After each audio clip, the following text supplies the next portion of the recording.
Hello, Pioneers! This video will be introducing Pi's apps platform. Let's look at why we need an apps platform. Our first goal in Phase 2 is building value. As discussed in our strategy overview video, to build value, the network needs to build intrinsic utility for Pi. By enabling people to spend Pi to exchange for real value and products at scale, be it entertainment, access, influence, knowledge, or buying and selling real goods and services.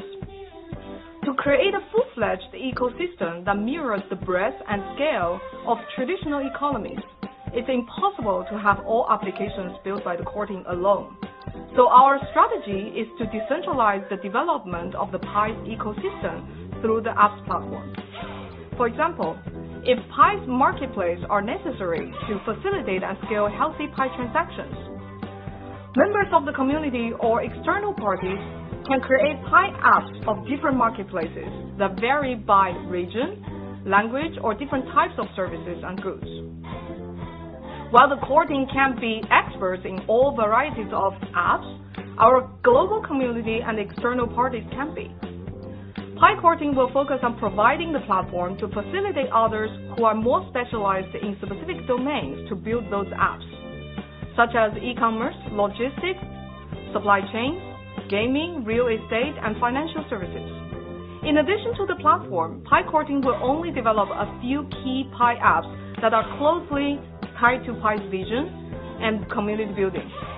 Based on our initial research, third-party developers of decentralized applications are very excited to tap into and contribute to Pi's ecosystem through the platform, because Pi's philosophy of user accessibility and large active global community are a rare resource in the crypto space. So what will the apps platform look like? The apps platform will allow third-party developers to build applications that facilitate structured transactions using Pi. The apps platform can include both apps that are built within Pi network, called Pi apps, as well as external applications that are able to integrate Pi into the payment options, and we call those Pi payments. Pi apps will be hosted within the Pi interfaces, for example, similar to Facebook apps, Messenger apps, or WeChat mini programs.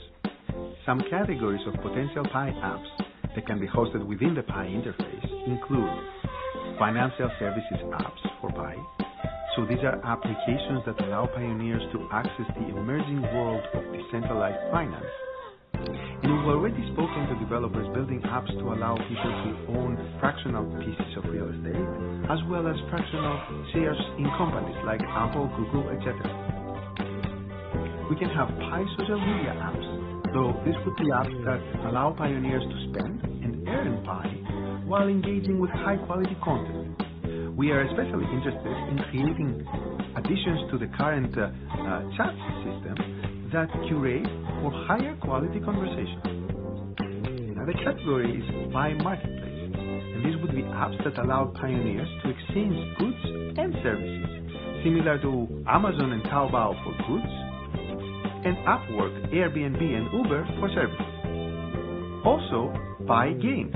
This could be apps that allow pioneers to spend Pi to play fun and engaging games, similar to how gamers today spend traditional currencies inside their other games.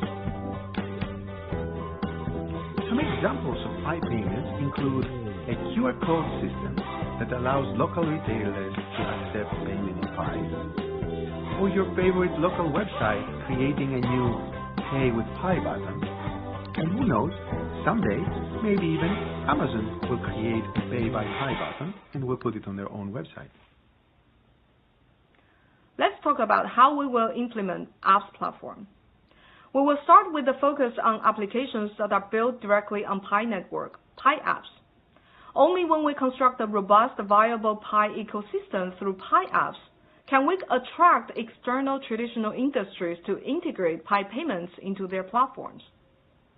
We will work alongside Pi community to identify the most promising applications to be listed on the platform. To avoid a Wild West situation where unchecked individuals taking advantage of fellow pioneers, the selection of the apps will involve community vetting, and peer reviews to try to achieve relevance, quality, and trustworthiness.